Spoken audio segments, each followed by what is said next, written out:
Hi, my name is Cameron Cooper, and today we'll be talking about Chapter 3, Analyzing the Sporting Movement. This is from the textbook Strength Training and Coordination, an Integrative Approach by Franz Bosch. To start, we will be talking about open versus closed skills.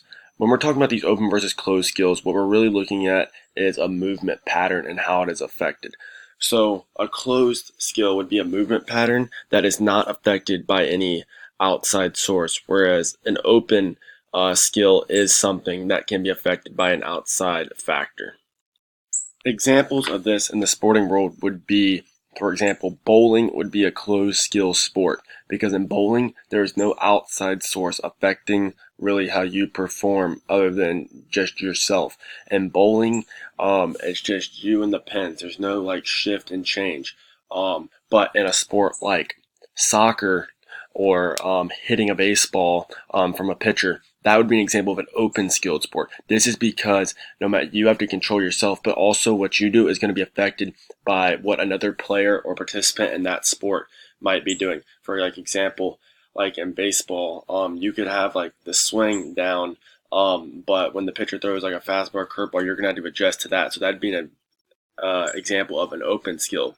Now, though, you can have combinations of an open and closed skill. For example, in baseball, we'll keep using that example. In baseball, the pitcher, that's pretty much a closed skill sport because obviously there's other stuff the pitcher does, like covering first base and having to field the ball and throw it to whatever base after. But as far as him actually delivering the pitch, that is a closed skill movement because really it's just him repeating whatever motion he needs to. There's nothing affecting it. There's nothing another person's not affecting it. Like obviously the hitters are going to cause him to throw different pitches, but overall no one is making him change what he's doing. But the hitter, on the other hand, now that is the open skill, like we said. But you could also take that open skilled movement in baseball, and you can see it applied to a closed skill setting. For example, um, when a hitter is practicing, they're hitting off a tee. That would be a closed skill movement that he is performing because it's on the tee. There's nothing changing. It's just him swinging. And why Bosch might say that that doesn't correlate necessarily to him hitting a 92-mile-an-hour slider. If we're talking about like big league hitters, I think that there is a good argument that closed skills practice for an open skilled movement can be crucial because for like something like baseball, the hitter is there. It's a very complex swing that they have to do to get optimal power they want, and then being able to make contact. Well, that can be hard to always practice if you're only doing it off high speed, high intense activity because you can't be focused. There's no way you can focus fully on your swing and then also be able to hit the ball. So this would be a good chance for the hitter to work on their swing. This would be crucial for when they're younger and developing a swing. But even when they're older, if they're in a little slump or there's something out of their groove, this can really help them to find that and really work on something simple and help make the movement subconscious to when they're working or when they're going at it in the game, because you don't want to be thinking about what you're doing in the game, because if you're thinking about what you're doing in the game, you're not going to perform the sport as well because you won't be able to perform quick enough if your body's having to think about each part in motion that you should be doing. We've kind of talked previously about how we would want to train this so that people could do things subconsciously, but basically how we would train some of these open skilled movements. Like some people like to break it up into closed skill patterns, like breaking each thing down into a small form, making it closed skilled, then blending them together. But Bosch really like talks about how he'd like to incorporate it into the workout, and personally, this is how I would like to do it too. But to incorporate it into the workout so that they're doing certain motions without totally realizing it. Like maybe like if we're training a pitcher, as like we've been continuously talking about, we might have him do like side lunges, or when he's throwing a medicine ball, have him kind of going through his whole pitching motion, and then he might create these certain feels and movements that he needs to without him fully just practicing the pitching motion. And then there's other things we could do, like making the different stabilizer muscles have to co-contract and stuff throughout the motion, but by using like a sort of like a water weight that would keep them moving. But that's something we have talked about previously, and we will continue. And that's something I'd be interested to see in how people really, other people's opinions on how they train the open versus closed skill movements. Next, we're talking about the attractors and fluctuators. So we're going to get into what those are in a second. But what I first want to talk about is the degrees of freedom. The degrees of freedom is basically Bosch saying that there's like that saying goes, there's more than one way to skin a cat, and that's basically what he's saying with all these different motions. There is multiple ways that you can do it. Like for example, when someone goes to jump, there's multiple angles that you theoretically could jump and get the thing done. When throwing something, there's multiple ways you could throw it to get it done. There's multiple ways that your body is going to allow you to get in certain positions. Like there's multiple ways you can do it from. But then he also starts branching into simplifying this a little bit, which is what I found extremely interesting, was him talking about how while our body will allow us to go from multiple positions, like multiple like different positions to do something, if you look at people all across the board, especially beginners in a certain movement, everyone wants to resort to this natural sort of movement. A lot of people don't, they like, for example, it talks about when throwing a baseball, it's incorrect to lead with the throwing, if you're a left-handed thrower, it's incorrect for your left leg to lead while you're throwing. But a lot of beginning throwers like to do that, and he credits this to, as we talked about in the last slide, open versus closed skills. And it's easier for people to perform these closed skills because it's more set movement, and that limits the amount of factors going on in that movement. But if whereas we know that anyone that throws, it should be the opposite leg and the opposite arm extending out in the opposite directions, getting ready to throw. But so that just shows that there's a certain way people like to do it, and they like to get in certain motions. Now, while that throwing example was a bad one for doing the correct movement, that was just showing that most people like to do different movements will naturally resort to the same way, and that could just be from the way the body's structured and different things like that. But I also like to think of this as the body naturally is going to get in position for things. Our body and our nervous system are very smart. They're going to get us where we need to be.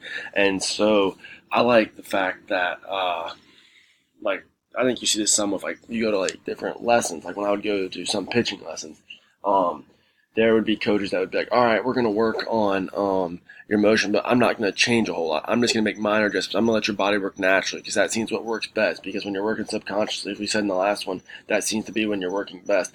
And I think there could be some said for that, and how the body's going to get where it needs to, but we're just going to need to make minor adjustments to fine tune it.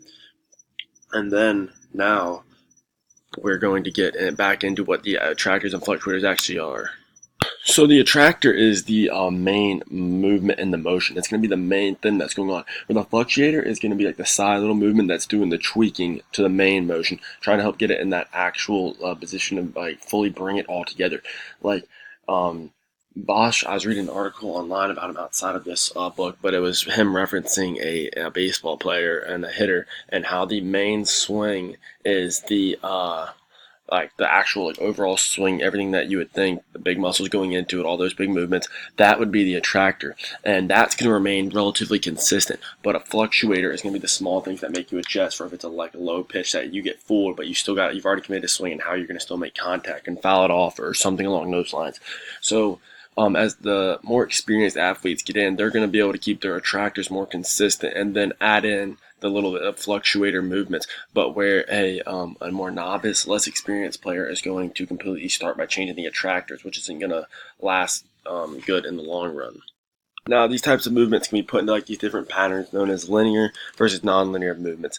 Linear movements are going to be the very simple, basic things we're talking about. This might be, for example, they use finding a book in the library. You're going to start out with a wide range, then you're going to slowly narrow it down. Like he talked about, you're going to type in the first letter. That's going to narrow down the books in the library. Then you're going to type in a whole word. That's going to narrow down the books. Then you're going to type in a whole title, and that should narrow down the books. Well, basically, that's what he's saying with these movements. You're going to get down to such a specific pattern that you would practice, and that would be a non-linear movement. You're going to literally get down to exactly what you're practicing. For example, in baseball, because I love using this example, pitching, when you come to that balance point, that would be such a specific thing that why it's good that you need to have your balance point, that a lot of people would argue, but that is just one specific movement. That would be an example of the non-linear movement, whereas the linear is going to be the more complex, basically the open seal movement, whereas the other, we could say, would be the closed. It's going to bring all the different parts of the motion together to make something happen. And the bullet point I have that says fixed principles is basically what we talked about earlier. How people naturally want to get into certain motions to perform certain movements. Now we'll move on and we're going to briefly go through the 5 distinguishable learning stages, and then after that we're going to get into analyzing the open and closed skills. So I'm going to briefly go through this so we can talk more about the other. This is a section I would like to have seen explained a little bit more because I have a few questions about it, but I'll try and break it down the best I can and how I interpret it. But stage 1 seems to be pretty much just the initial thing, just letting the body naturally work. It says that, talking about like the body's going to be used, like it's going to limit the number of degrees of freedom, and it's going to basically use what the body naturally wants to resort to. But in part 2, it sounds like you start eliminating unnecessary movements and getting rid of stuff that wouldn't actually happen with the motion. And this might be like one of those things where things are going to get worse before they get better. And so that's what it kind of sounds like, because like they might be practicing a new movement or eliminating certain parts, and while it's not showing direct results right away, it's getting them in the phase to get where they're going to have better results.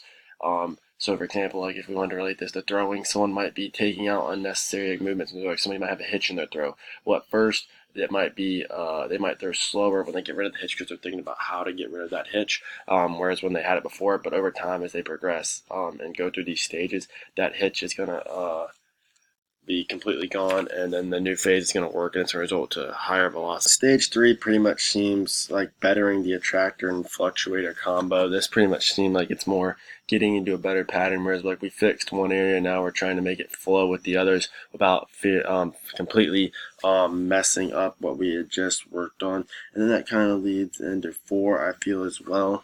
Part, it seems more like they're kind of becoming more like second nature, and it's starting to flow completely together. And then in step 5, it talks about like at this point your movement should be so stable that now we're just making the small tiny adjustments, like putting the ice cake.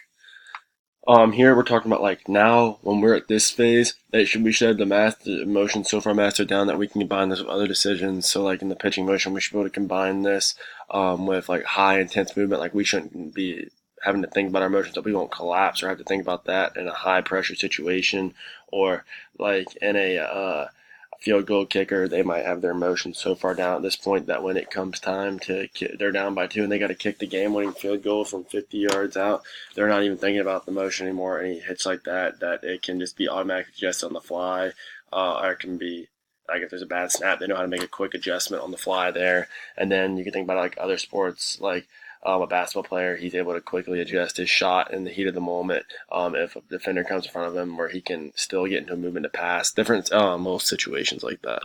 Now I'll try and quickly debrief this last section that I've drawn up for us today. I kind of beat us to my first point that I had listed about blending patterns. We kind of already talked about this earlier, whereas we need to generalize bring the closed movements together to create a whole thing of like upper movements. And then the book has a section that if you're really interested in checking out, it breaks down the different running motions and breaking down the different phases to show you the just a movement being brought together. But we don't really have much time to get into that with only 15 minutes. But one little quote I saw in here that he's already mentioned earlier in the book that I'll share is, strength is coordination training against resistance. So basically he's saying like you can be so strong. Like you might have a person that's really strong, but you might see a little guy come next to him in the weight room, and he's able to push up more weight, and that could just be simply because he has better form, not because he's stronger, but because he had better form. So obviously, like that's one of those situations where like if the big guy was more quote unquote coordinated, he would be able to throw up the bigger weights due to him having the stronger muscles. We see this in other examples too, though. It's all about getting the right attractors and fluctuators going together. Like, for example, in baseball, you have Jose Altuve, who's like 5'0", who can hit the ball just as far as some of these other big guys who are 6', 280 straight muscle. And that just has a lot to do with that he has genetics that help make him stronger, but also that he just is able to time up the right things at the right time. And that's one thing that you can see like across the board in all sports, where it's like it's good to be in a certain shape, but it's also good to have the timing down of when to actually use what types of movements and how to counteract them on the fly as well. Last thing we'll get into is something that Bosch has pretty much beat to death since the beginning of this, but basically testing isn't the say all end all. Obviously, like we want to see like numbers go up, especially like in baseball, we want to see the radar gun numbers go up, but testing isn't the say all end all. The whole point is you can see if you're getting better or not. You can see if you're performing. And basically, it just comes down to figuring out and combining what you need to cause you to perform to your best level. Because we all know when we've been there, and that's basically what we just need to find and to repeat it.